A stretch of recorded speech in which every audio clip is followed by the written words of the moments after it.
Grâce au large usage du papier et des livres, des centaines de scribes, dont quelques femmes, sont occupés à copier les traductions et les nouveaux écrits des savants de Bagdad. Les connaissances venues de Grèce, d'Inde, d'Asie centrale sont toutes consignées sur papier dans des livres. Et ces livres sont copiés et recopiés, puis diffusés. On sait par exemple qu'il y avait une rue des libraires avec plus de 100 boutiques vendant chacune du papier et des livres. À une époque où en Europe, un monastère s'estimait heureux quand il possédait 5 ou 10 livres.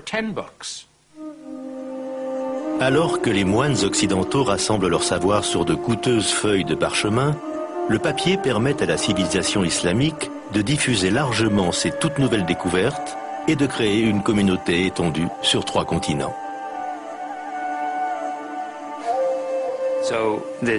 La plus grande particularité de la civilisation islamique, en dehors du fait qu'elle a rendu possible de nouvelles innovations, l'évolution des traditions d'apprentissage et bien d'autres choses encore, c'est qu'elle a permis aux êtres humains de considérer le monde comme une seule et même entité, l'humanité.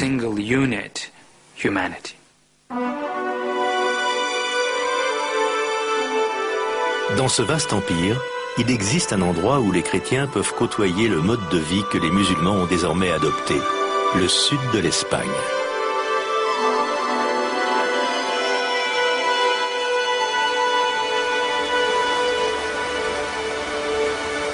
Sur le continent européen même, la culture islamique commence à influencer la civilisation occidentale.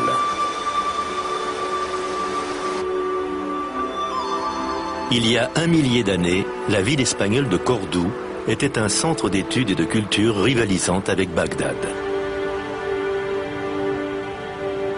Aujourd'hui, son passé médiéval résonne dans ses ruelles étroites. Durant le Haut Moyen-Âge, Cordoue était la métropole la plus sophistiquée et la plus prospère du continent. Ses rues étaient éclairées et pavées. On y trouvait des bibliothèques, des hôpitaux et des palais. C'était la ville des Lumières, une ville musulmane. Au 9e et 10e siècle, Cordoue était l'une des villes les plus importantes et les plus exaltantes d'Europe. Les commentaires des visiteurs étaient enthousiastes. Toutes ces fleurs partout et ces rues à ciel ouvert, cette lumière magnifique inondant les rues, alors que les villes du Nord étaient sombres. À Cordoue, il y avait l'eau courante. Les gens habitaient de grandes maisons, alors qu'à Paris, les gens vivaient dans des baraques au bord de la Seine.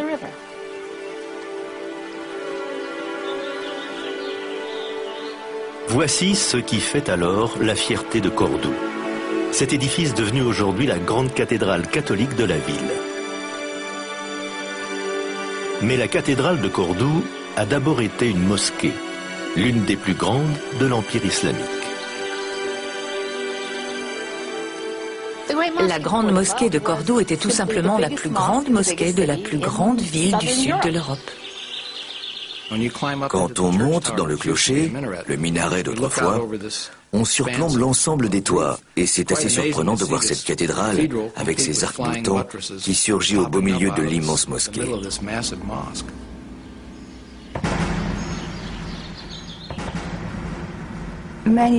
Beaucoup de gens venaient la visiter. On venait voir les merveilles de la mosquée, ses voûtes à nervures, des voûtes qui ont cette forme-là et qui, un siècle plus tard, ce n'est pas une coïncidence, contrairement à ce que vous pensez peut-être, sont apparues dans les cathédrales gothiques d'Europe du Nord, à Lincoln en Angleterre par exemple, ou à Chartres. De toute évidence, l'architecture de ces cathédrales a été influencée par la grande mosquée de Cordoue, dans le sud de l'Espagne. Pour les chrétiens européens qui voyagent peu, Cordoue est alors l'occasion unique d'entrevoir le monde islamique. Ce qu'ils voient les bouleverse. Alors que la majeure partie de l'Europe de l'époque est plongée dans la pauvreté et la misère, Cordoue est un modèle de prospérité et de culture. Au Xe siècle, une religieuse saxonne du nom imprononçable de Hrosvitha a appelé Cordoue l'ornement du monde. Elle était très éprise du lieu et c'était une religieuse chrétienne.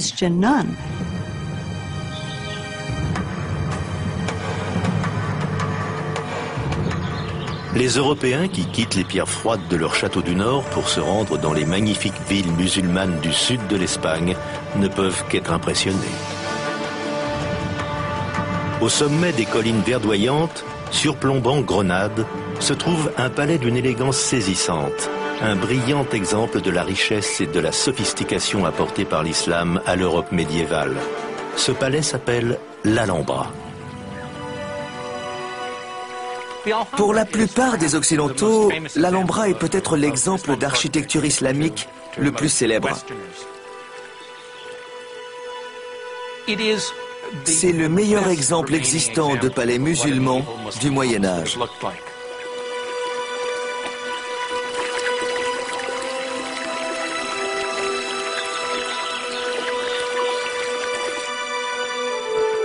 Les arabesques, les motifs géométriques finement sculptés et les piliers en marbre se font l'écho d'un style de vie aujourd'hui disparu, d'un luxe extraordinaire.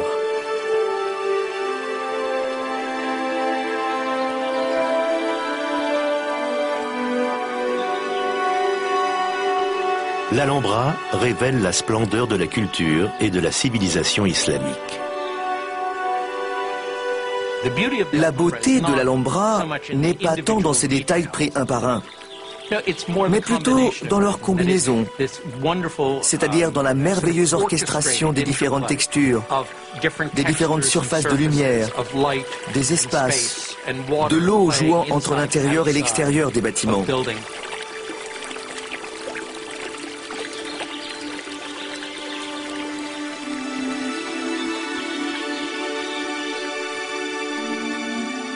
On dirait une symphonie composée de différents éléments qui ont été soigneusement assemblés pour le plaisir exquis du spectateur.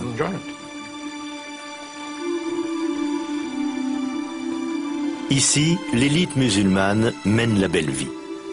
Allongés sur de luxueux tapis dans une atmosphère parfumée et musicale, quelques privilégiés débattent de la nature de Dieu, des subtilités de la philosophie grecque ou des toutes dernières découvertes des mathématiciens indiens, tout en dégustant des mets épicés, servis dans de la porcelaine de Chine.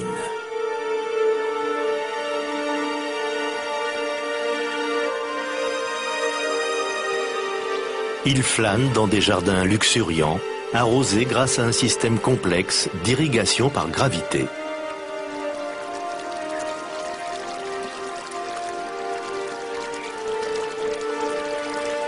Depuis leur vie de nomades du désert, les disciples de Mahomet ont parcouru un long chemin. Ils ont pris beaucoup d'avance sur le continent européen, qu'ils partagent désormais. Car pendant ce temps, plus au nord, l'Europe chrétienne lutte pour sortir du haut Moyen-Âge.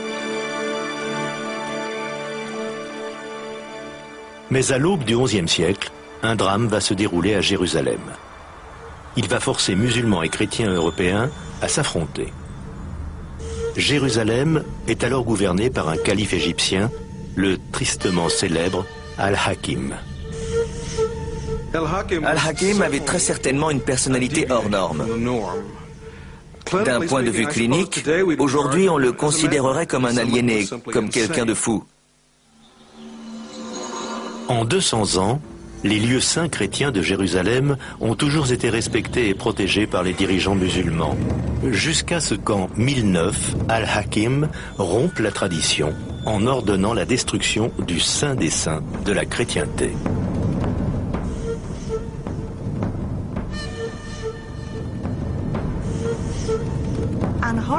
Et, comble de l'horreur, il a fait brûler l'église du Saint-Sépulcre à Jérusalem. Personne ne sait vraiment pourquoi. Et on a beau avoir toutes sortes de théories, le fait est que cela a fait trembler de terreur et d'angoisse l'ensemble de la communauté chrétienne. D'un certain côté, Al-Hakim était l'exception qui confirme la règle, selon la vision des chrétiens. Car depuis des siècles, les chrétiens disaient des musulmans qu'ils étaient intolérants, fous, hérétiques, cupides, tout simplement incapables de respecter les règles des êtres humains civilisés.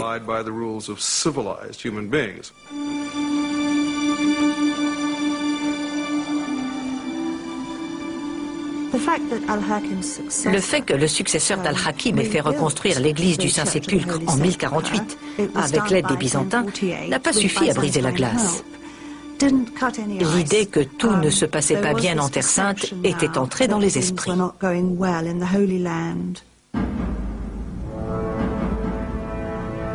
Un sentiment anti-musulman couve. Et en 1095, il éclot. Le pape Urbain II passe une bonne partie de cette année-là sur les routes de France, conjurant les seigneurs féodaux à s'unir dans une campagne sanglante. Je vous exhorte à vous hâter d'exterminer cette race vile qui occupe les terres de vos frères d'Orient, demande le pape. Jérusalem, cette cité royale au centre de la terre, vous implore de venir à son aide. C'est le Christ qui le commande. Cette fusion, ou plutôt ce mélange, des affaires militaires et de la religion, faisait évidemment l'affaire d'un pape, qui, en 1095, appelait à partir en croisade pour sauver les lieux saints menacés en Orient, et Jérusalem en particulier.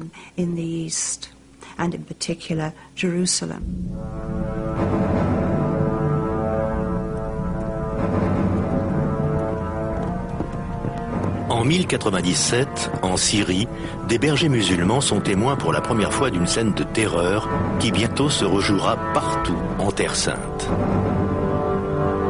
Les croisés attaquent au moment où, par pure coïncidence, l'empire arabe est des plus vulnérables, divisé en petites dynasties et en royaumes en conflit les uns contre les autres.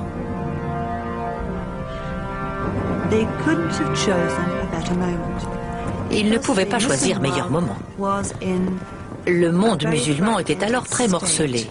Ses grands chefs étaient morts, et c'est dans cette période de fragilité qu'est apparu cet ennemi des plus insoupçonnés, les croisés d'Europe occidentale.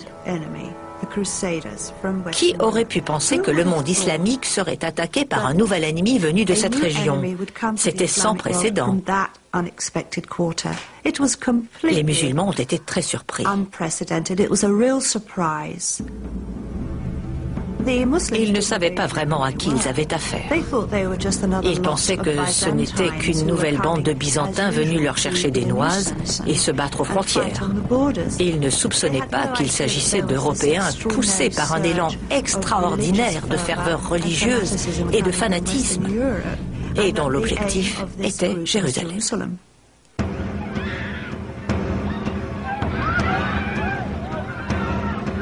Bon nombre de dates marquées par une horreur inconcevable hantent l'histoire, mais peu sont aussi tragiques que le 15 juillet 1099, jour où les croisés sont entrés dans Jérusalem.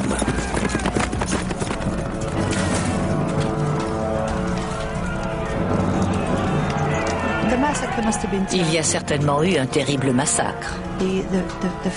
La peur,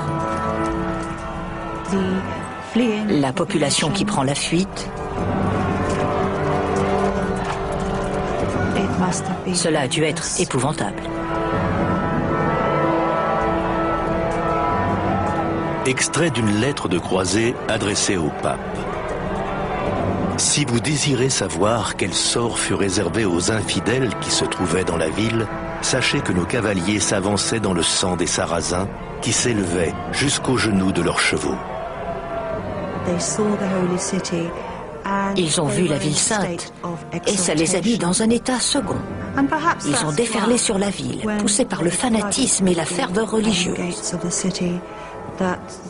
Et c'est peut-être pour cela que ce massacre commis au nom de la chrétienté a été si terrible.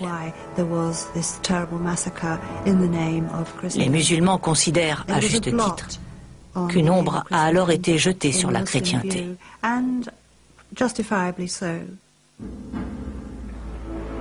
Les chrétiens eux-mêmes ne sont pas épargnés.